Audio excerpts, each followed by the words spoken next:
Hi everyone, story time. A little while ago I was talking to you about the power of thoughts, the power of prayers, the power of a wish. We all love to wish. I'm going to Mumbai and actually love to travel without a flat, no tire burst, no accident, travel beautifully, come back beautifully. But notice everywhere there is signboards saying tire burst will cause injury to health. The moment you read it, a general tendency will come to say, oh, I hope I don't get a tire burst. Wrong thinking.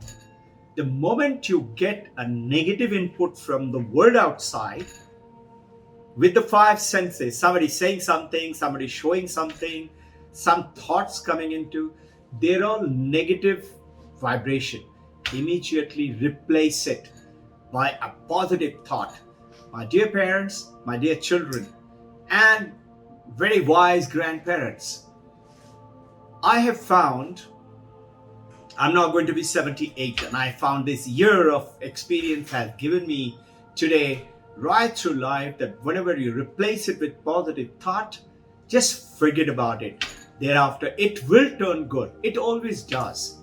And if it didn't, some odd time, something, I will say that means I did not believe in my own prayers. I did not believe in my wish. Because if I did, it will come true. This is how I have grown up believing today. I'll share with you one or two beautiful things that I enjoyed so much. This was, I'm referring to now, when I was only 14 and a half, 15 years of age.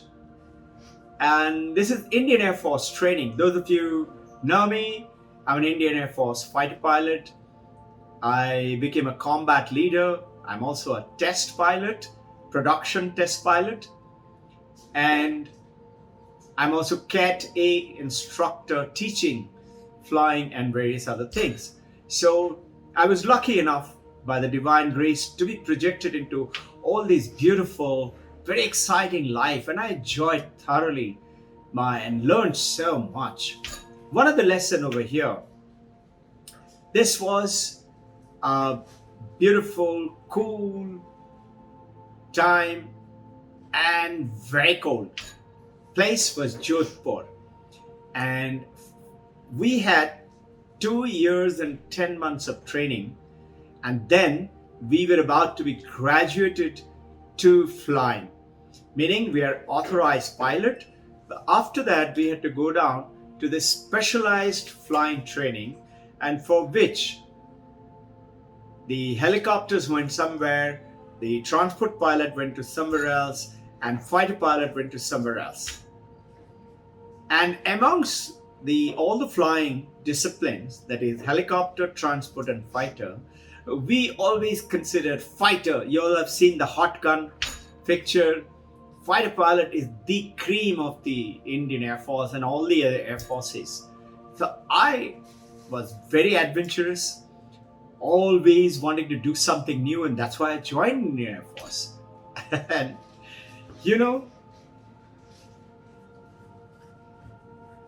this particular day we had finished the training, finished flying, everything, tests, all results were out. They're waiting for us to be told. We had to give our options: first option, second option, third option. That first, supposing I say helicopter first, second will be transport, third will be fighter, or like that. I naturally chose my first option as fighter, and second and third we had to give another one. I did not. I gave second fighter, third fighter, nothing else other than the fighter. And naturally my instructor and everybody smiled. He must have looked at it, he smiled, didn't say anything. And this early morning, very cool morning in Jodhpur, beautiful airfield. We had finished Harvard. It's a classic French aircraft, powerful aircraft, where we had graduated, and this is the graduation ceremony is going to be held. And before that, we were waiting to be told who's going to which field. Generally, if there are, let's say, 400 odd pilots are going to be commissioned, which happens in every 2 or 3 years or something during that time, generally maybe 15, 20, 30 pilots will go for the fighters, and majority, maybe 200, 250 would go for a transport, and another maybe 80, 100 will go onto the helicopter stream. This is how it used to happen. So we were waiting, the list came out, and we all went crowded to see the list in the notice board. And what? I was also the leader of the cadets team. I was the sergeant cadet, meaning I was in charge of all the cadets. And naturally, my name was right on top, and it said helicopter. I said, what? I don't want to go to helicopter.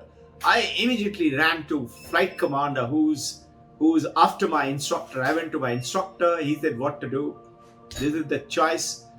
As per your merit, you have been chosen as helicopter. I went to my flight commander. He also said what to do, Robin. This is the chosen. Chief instructor is chosen. Everybody said chief instructor. I was crestfallen. I was totally brokenhearted. But I said, I'm not going to give up. And I prayed and prayed and thinking, God, come on, Hanumanji, and made a wish. I have to go to fight a plane. I don't want to fly any other planes. And then I tried to find out where is chief instructor. Then I will go and meet him. Notice, I met my instructor. I failed. I went into my flight commander. I failed. Failed in the sense, my results were very good result, but failed in the sense I was wanting to go to fighter planes, and it said no, not possible. Go to helicopter. That's failing I'm talking about. I said I'm not going to give up, and I planned and planned, and those days I had finished my graduation. Just about the final ceremony was to be over. Before that, this name list was on, and I'm still laughing at I remember I found out where does chief instructor's office, and they say not allowed. Cadets are not allowed. Even instructors are not allowed. Only the senior instructors can go there. So my face was small. I didn't give up. I learned from that time. I used to always read Vivekananda and the great authors like Kovades, Ivanhoe, Robinson Crusoe, Robin Hood, and also Mahabharata and Panchatantra and Ramayana and Hanumanji. And I said, we must not give up. And I want you to remember this in your life. Never give up. Never give up. I found out where does the chief instructor live? Where is his house? And I came to know the huge Air Force station outside the gate. If you go about 1 kilometer ahead, that is the first bungalow, is the chief instructor's bungalow. So we had, after the games, we have the morning various sessions, training, and then parade, then academic classes, then again games, and then you got a little break. In that time, because we graduated, we were allowed to go out. Otherwise, we are not allowed to go out. I was allowed to go out. I had the permission to go out because I have graduated. I took my cycle, showed my gate pass to the gate security, and went off. And I found out at the beautiful bungalow, chief instructor. I went inside and I pressed the bell. Heart is in my mouth because I could be punished for going and meeting the chief instructor, but I didn't care. I said I have to be. And very pretty smart lady came out. I still remember her face. Very kind. And she said, yes, son. I said, ma'am, I've come here to meet the chief instructor. She said, what is it about? I said, ma'am, please, I want to meet him. I have some serious I want to discuss with him. She smiled and she said, okay, please sit down. She went inside and called the chief instructor. And he came out and He said, yes, I know you. You're a sergeant cadet. You are so and so, right? And apparently, he knew my name. And there were so many cadets. I was glad he knew my name. I said, yes, sir. I said, sir, it is my dream. It is my passion. It's why I joined Indian Air Force, is to fly the fighter planes. And today my name has come out and I have been placed to fly helicopters. I don't want to go to helicopters, sir. He said, why?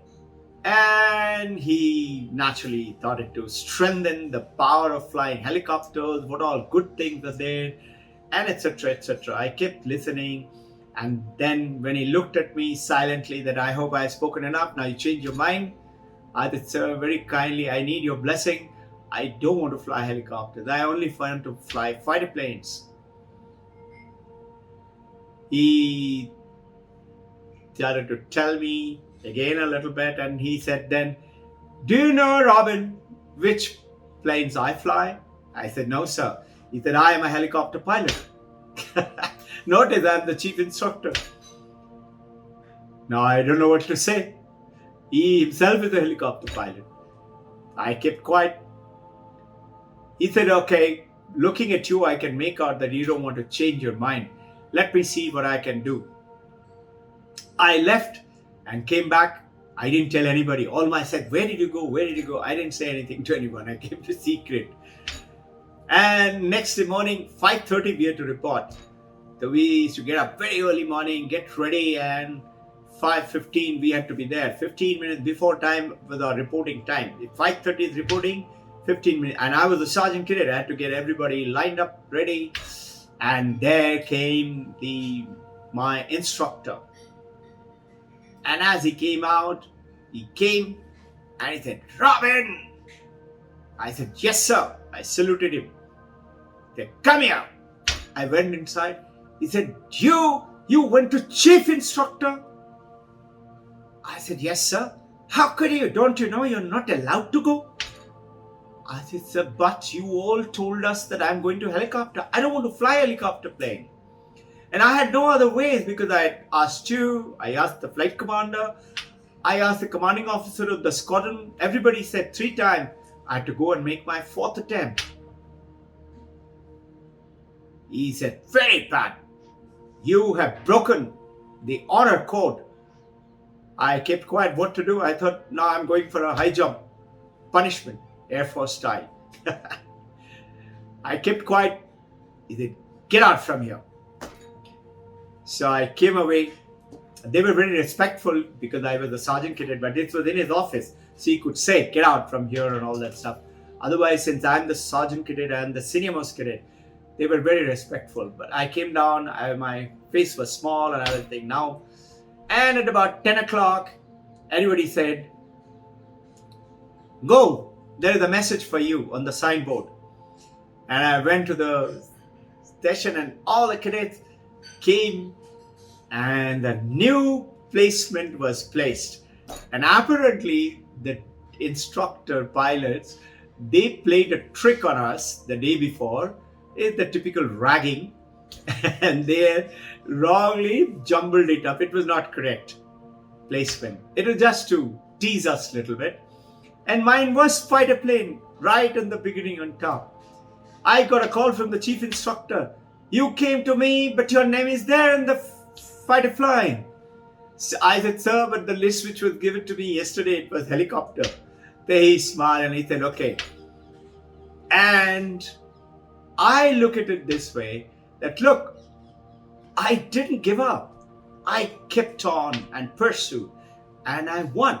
What I wanted, I had it. I have so many stories in the Air Force today in my richly endowed experience, packed with level, and I'm going to tell you more and more and more those stories. That's for today, and I wish you good luck with your life. Young parent, whole life is left ahead of you. Grandparent, whole life must cross 105 years of age in good health. And to hell with the COVID-19. And young champion children, brilliant future. Remember, India the conquered would conquer her conquerors in the 21st century. Houston Smith, whose book on world history, world religious history, is today a textbook in most of the top universities. Houston Smith recalled in 1950, eminent British historian Arnold Toynbee. What is the name? Arnold Toynbee, British historian. He said, India the conquered would conquer her conquerors in the 21st century. This is 21st century. You are the one. Who is going to make India number one? You. I wish you good luck. Very special salutation.